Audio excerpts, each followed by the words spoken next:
"I'm leaving Evelyn," Scott announced, standing at the head of our Thanksgiving table, wine glass raised as if proposing a toast.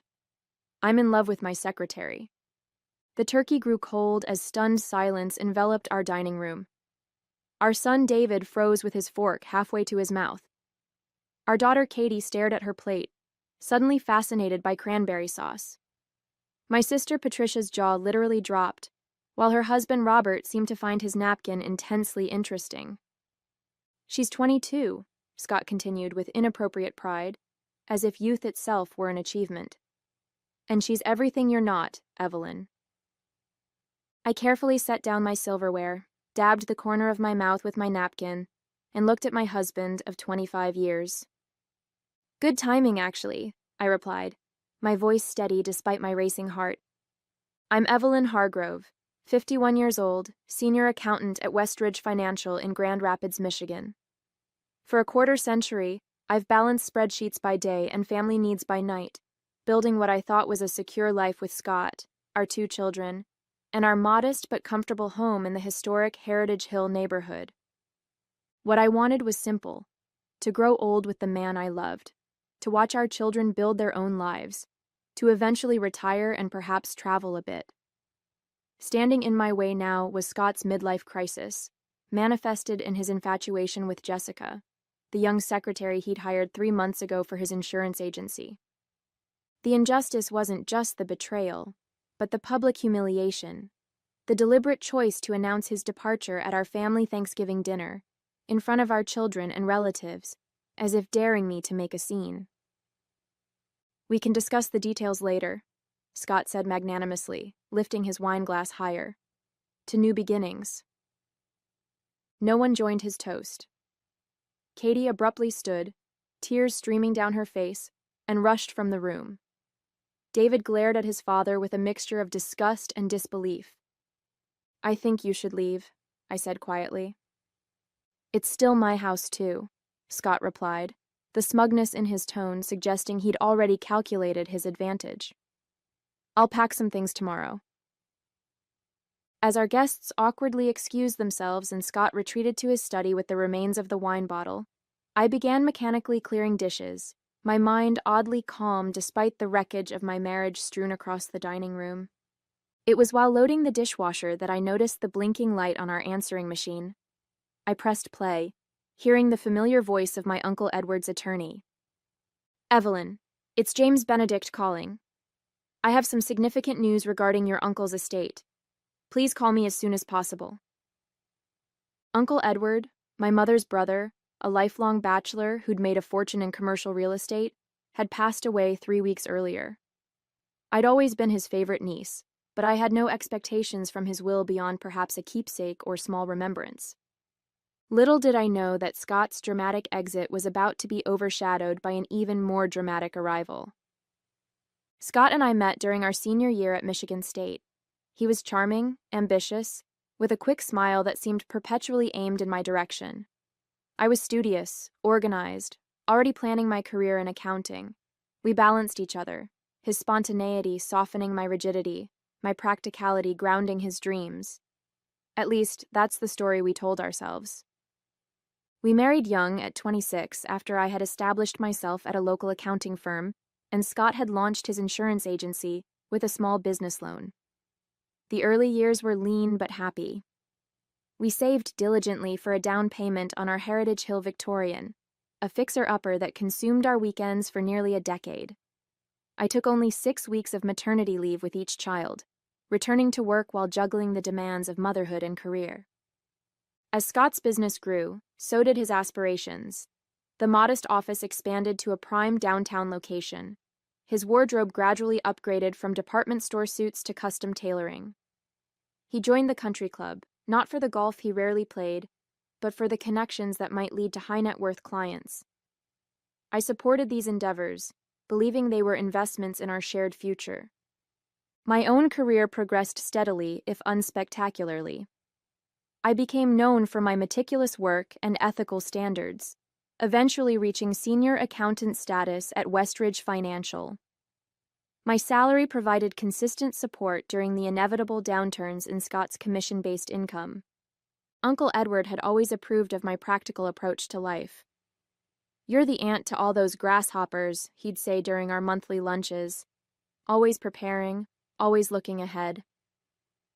When he was diagnosed with pancreatic cancer 6 months ago, I'd visited him weekly, bringing home-cooked meals he rarely ate, and company he seemed to value more than I'd realized.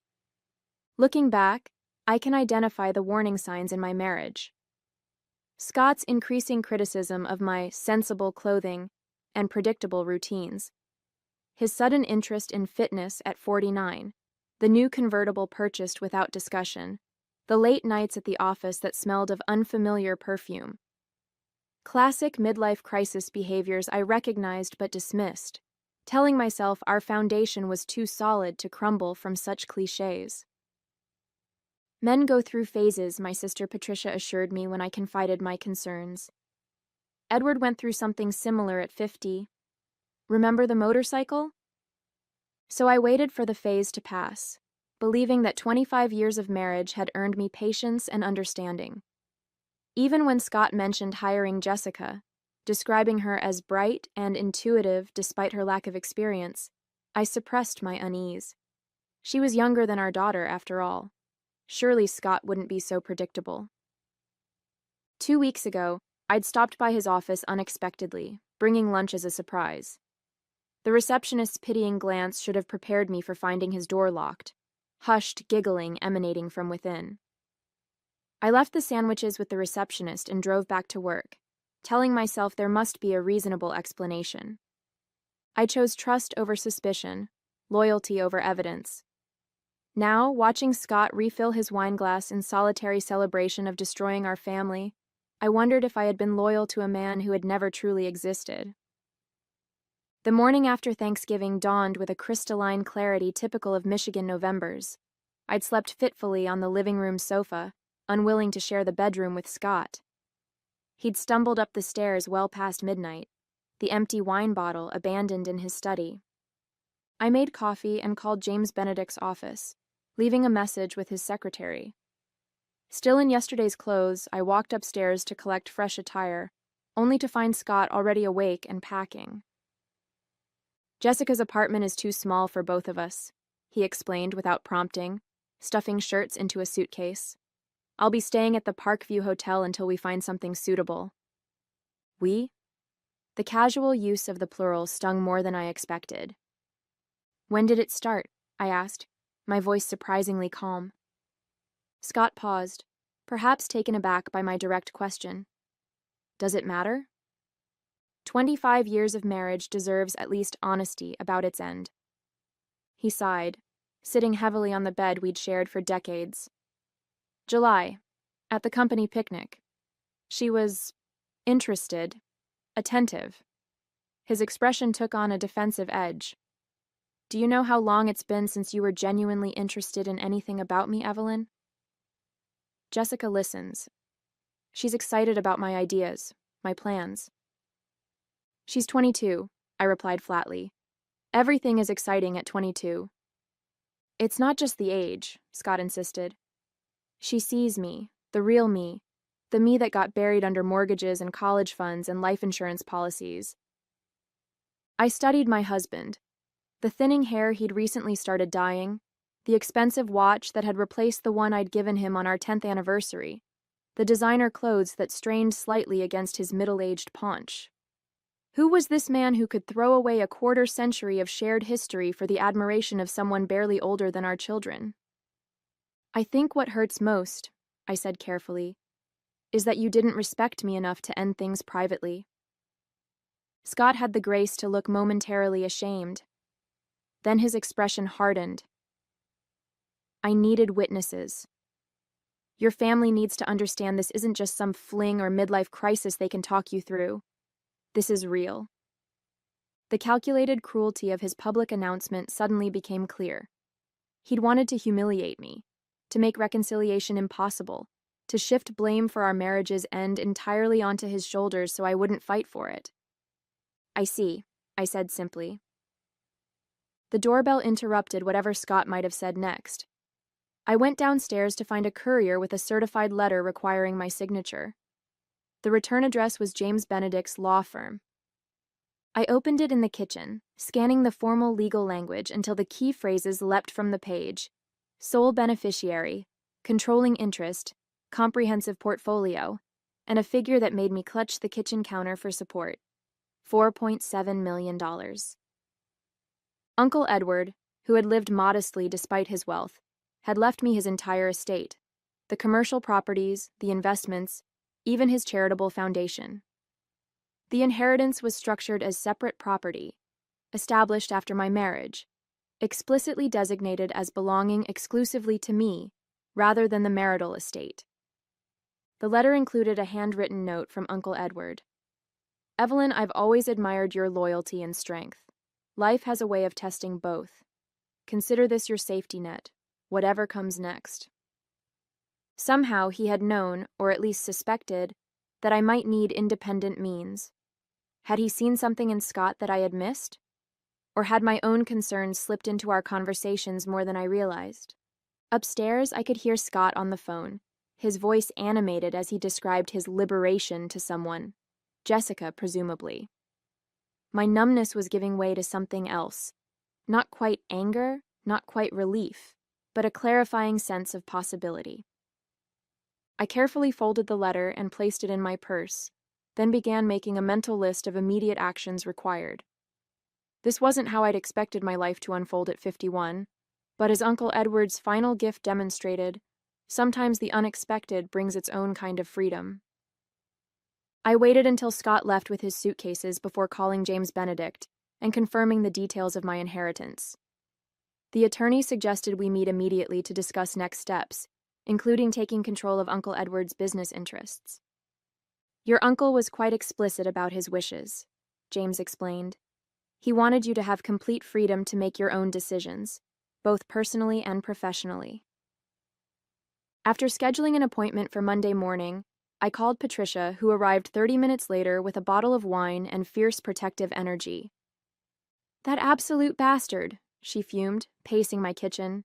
After everything you've done for him, the sacrifices, the support. It's over, I interrupted, pouring us each a glass. What matters now is moving forward with dignity. Patricia paused mid-stride. You seem surprisingly calm. I slid Uncle Edward's letter across the counter. Patricia's eyes widened as she read, her expression transforming from outrage to astonishment. Holy shit, Evelyn. You're rich. It appears so, I acknowledged, the reality still sinking in. The question is what to do about it, and about Scott. Patricia's grin turned predatory. Oh, this is too perfect. Mr. Midlife Crisis thinks he's trading up for a younger model, not realizing his reliable old wife just hit the jackpot. He doesn't know yet, I clarified, and I'm not sure how or when to tell him. You don't owe him anything, Patricia insisted. He humiliated you in front of your entire family. Let him find out when it's too late. Part of me agreed with her vindictive impulse, but 25 years of marriage deserved more consideration than an impulsive reaction. I needed time to process both Scott's betrayal and my sudden wealth. Over the weekend, I maintained an outward calm while internally vacillating between grief and calculation. The children came and went, offering support and expressing their own anger toward their father. Katie refused to speak to him when he called. David agreed to meet for coffee but returned seething with indignation. He tried to justify it, Mom, David reported. Said he deserved happiness after sacrificing his prime years for the family. As if you didn't sacrifice just as much. By Monday morning, I had composed myself enough to meet James Benedict at his downtown office. The attorney, a contemporary of Uncle Edward's with silver hair and perceptive eyes, greeted me warmly. Your uncle spoke of you often, he said as we settled into his wood-paneled conference room. He admired your steady character tremendously. For 2 hours, James outlined the extent of my inheritance. 6 commercial properties in Grand Rapids and surrounding areas, a diverse investment portfolio, controlling interest in a property management company, and stewardship of a charitable foundation supporting educational initiatives. Edward believes strongly in financial independence, James explained, sliding a folder across the table. Particularly for women. His mother, your grandmother, was left destitute after his father's death. He never forgot that vulnerability. The inheritance was specifically structured to remain separate from marital assets, a legal distinction that would become crucial in the coming weeks. As I left James's office with a stack of documents to review, my phone chimed with a text from Scott. Need to discuss finances, dinner tonight? I agreed to meet at a neutral location, a quiet Italian restaurant downtown where we'd once celebrated anniversaries in happier times. Scott arrived looking simultaneously smug and uneasy, kissing my cheek as if our marriage weren't lying in ruins between us. You're looking well, he opened, studying me with slight confusion. Perhaps he'd expected red eyes and disheveled appearance, visible evidence of my devastation. What did you want to discuss? I asked, bypassing small talk. Scott cleared his throat. I've been thinking about the house. It makes sense for you to stay there, of course, but given its value, we should discuss compensation. Compensation? My share of the equity, he clarified. I'm thinking we could arrange a buyout over time. I know you don't have liquid assets to purchase my portion outright. The presumption was breathtaking. Not only was he leaving me for a woman half my age, but he expected me to make payments to him while he built his new life. I need time to think about it, I said carefully. Scott nodded magnanimously. Of course, it's a lot to process, but Jessica and I will need capital for our fresh start. I'm sure you understand. What I understood, with perfect clarity, was that Scott saw me as nothing more than a financial resource to be drained before being discarded, a stepping stone to his new life with Jessica. I'll have my attorney contact you, I managed, fighting to maintain my composure. Scott's eyebrows rose. You have an attorney already? That seems unnecessarily adversarial, Evelyn. I thought we could handle this amicably. Amicable, I echoed, the word tasting bitter. Was humiliating me at Thanksgiving dinner amicable? Scott had the grace to look momentarily uncomfortable. I admit the timing was perhaps insensitive, but I needed to make a clean break. For Jessica's benefit, you mean? He glanced at his watch, a nervous habit I recognized from countless budget discussions throughout our marriage. Jessica deserves a fresh start without shadows from my past. She's young, with her whole life ahead of her. And I'm not, I suppose. The words emerged more sharply than intended. That's not what I meant. He reached across the table, attempting to take my hand. I withdrew it smoothly. You'll be fine, Evelyn. You've always been resilient. Resilient. The word hung between us, his subtle acknowledgement of how often I'd bent without breaking during our marriage. The financial strains when his business was starting, the years of balancing childcare with full-time work, the emotional labor of maintaining our home and relationships, always adapting, always accommodating. You're right, I agreed finally. I am resilient. Something in my tone must have alerted him. His expression shifted from patronizing confidence to wariness. We should discuss the practical matters, he pivoted. Division of assets, support considerations. I've been looking at our financials, I interrupted. There are some irregularities I'd like to address. Scott blinked rapidly. Irregularities? Withdrawals from our joint savings. Approximately $47,000 over the past 6 months. His face flushed. Business expenses, temporary cash flow issues. I was going to replace it. With what? Your agency's profits have been declining for 3 years. The flash of alarm in his eyes confirmed what I'd suspected. Scott had been systematically siphoning our savings, likely to finance his new lifestyle with Jessica. Expensive dinners, hotel rooms, perhaps gifts, the building blocks of his affair. How would you know about the agency's profits? He demanded, defensive now. I'm an accountant, Scott. I notice patterns. He recovered quickly, smoothing his features into what I recognized as his client-facing smile. This is exactly why we need to approach our separation logically. We're both under stress, making accusations. It's not an accusation if it's demonstrably true, I countered, sliding my phone across the table with our bank statement displayed. The withdrawals align perfectly with your late nights at the office and weekend client meetings. Scott stared at the evidence, then met my gaze with cold calculation. Fine. I've been planning my exit. Can you blame me? 25 years with the same predictable, boring routine, the same predictable, boring wife. The cruelty was intentional, designed to wound, to ensure I would retreat into hurt rather than pursue the financial discrepancies. It might have worked a week earlier. I'd like the money returned, I said calmly. All of it. He laughed dismissively. That's not happening. Consider it the price of your freedom. Freedom isn't what you're selling, Scott. It's betrayal, packaged as liberation. His expression hardened. You've always been judgmental. Jessica accepts me as I am. Jessica doesn't know who you are, but she will. Something in my voice must have registered because genuine concern flickered across his features. What does that mean? Before I could respond, Scott's phone chimed with an incoming call. The name Jessica flashed on the screen. Take it, I encouraged. I'm sure she's eager to hear about your amicable divorce plans. He hesitated, then answered, stepping away from the table for privacy.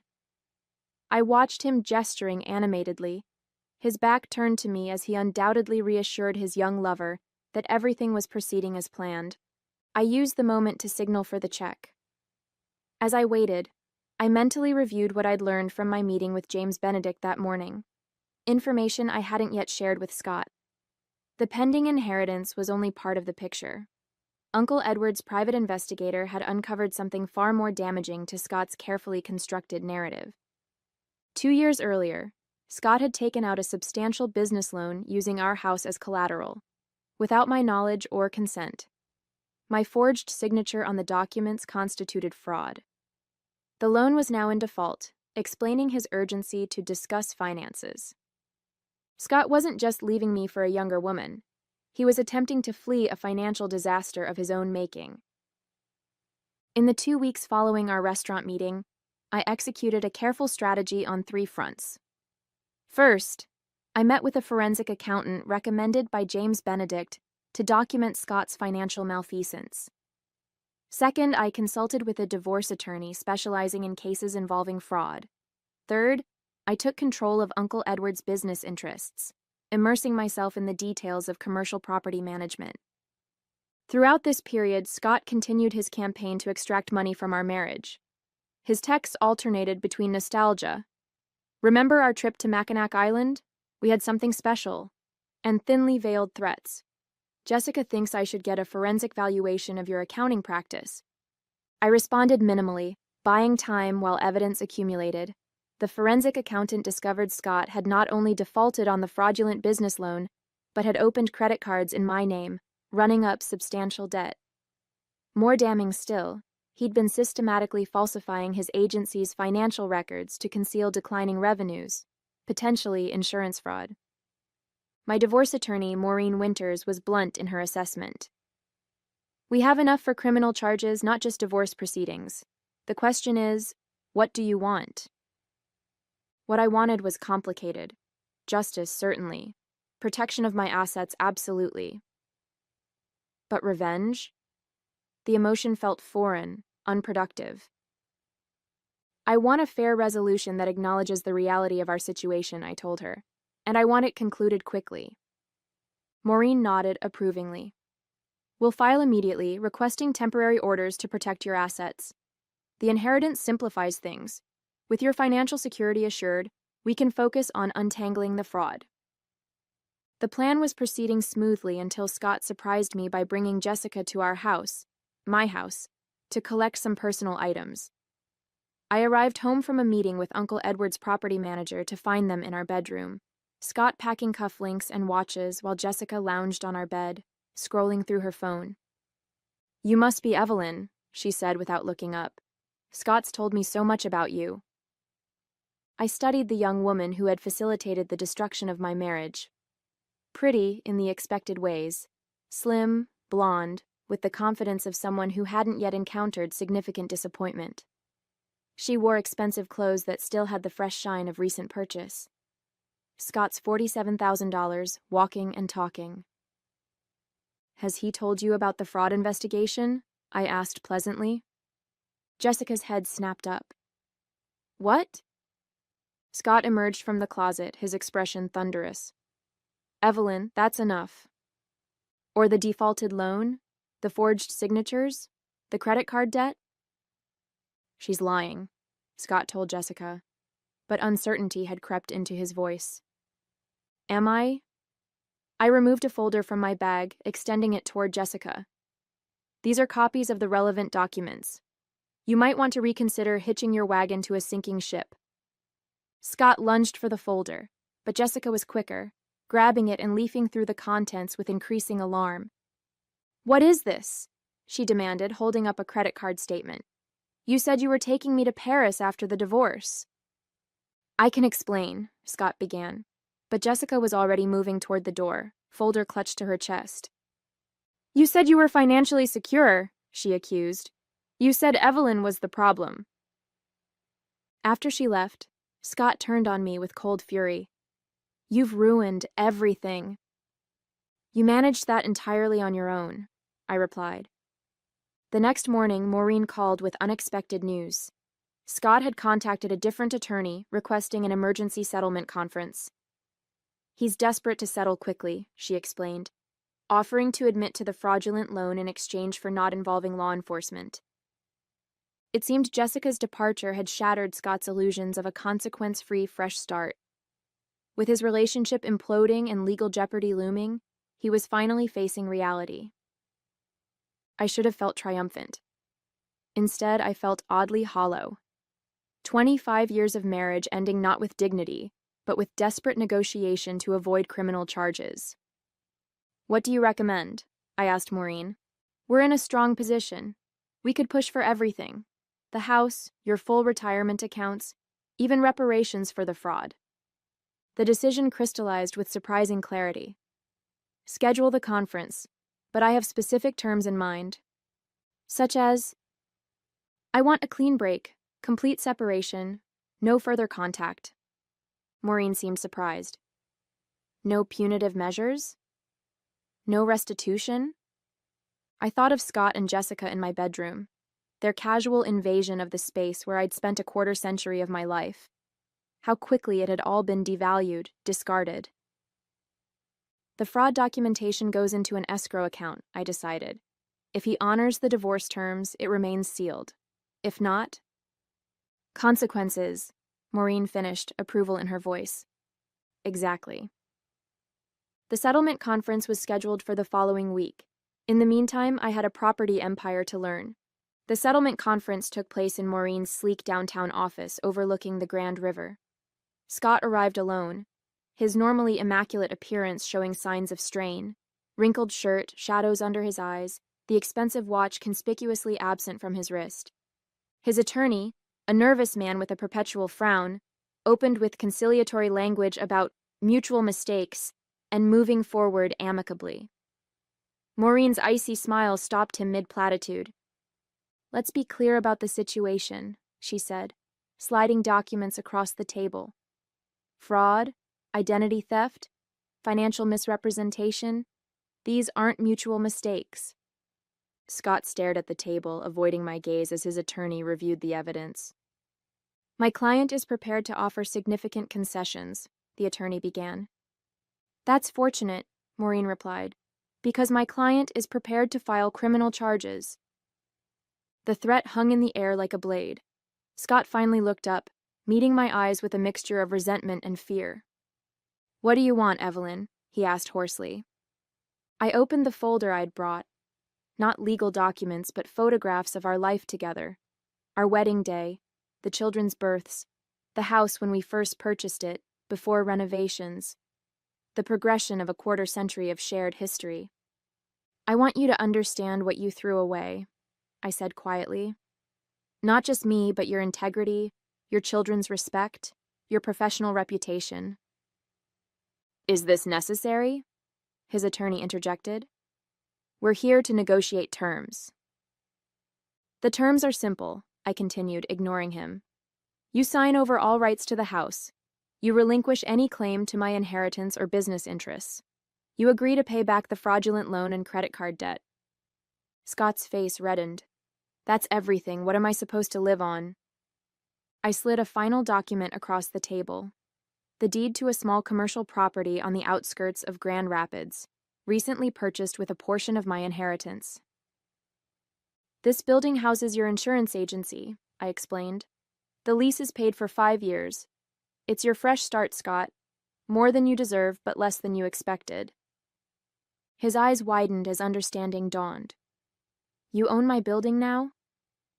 I own a lot of things now, I replied calmly. Sign the papers. 6 months after the Thanksgiving that ended my marriage, I stood in the lobby of Hargrove Properties, watching workers install the new company signage. The commercial real estate firm I'd inherited from Uncle Edward now bore my name, a symbolic reclamation of my identity. Scott had signed the divorce papers that January afternoon, his hand trembling slightly as he accepted the terms. His attempt to craft a triumphant exit from our marriage had instead left him humbled, diminished. Jessica never returned, having quickly calculated the diminished returns of a relationship with a man facing financial ruin. Our children had processed their father's betrayal in different ways. Katie maintained a cold distance, agreeing to occasional lunches but refusing to discuss anything personal. David, after initial anger, had settled into a cautious, limited relationship with his father. Both had expressed quiet pride in how I'd handled the situation. You didn't let him destroy you, Katie had observed during a recent dinner. That's what he wanted, wasn't it? To break you so he wouldn't have to feel guilty? Perhaps she was right. The public announcement, the casual cruelty, they had been designed to cast me as the discarded wife, a role that would justify his actions to our social circle, and more importantly, to himself. Instead, I had emerged stronger, wealthier, and remarkably whole.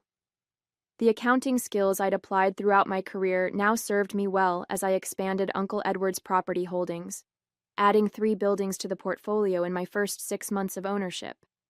Scott's insurance agency continued operating in my building, our only point of connection a monthly electronic rent payment. I'd heard through mutual acquaintances that he'd attempted online dating with limited success. Women his own age found his history concerning. Younger women lost interest when they discovered his financial constraints. As the installation crew finished mounting the sign, my phone chimed with a calendar reminder, dinner with James Benedict to discuss the Educational Foundation's annual scholarship awards. I doubled the number of recipients this year, focusing on women pursuing financial and business education. Outside, spring had transformed Grand Rapids from winter gray to vibrant green. At 51, I was starting over, not with resignation, but with anticipation, curiosity, and a hard-earned wisdom about the difference between value and worth. The future stretched before me, unwritten and entirely my own.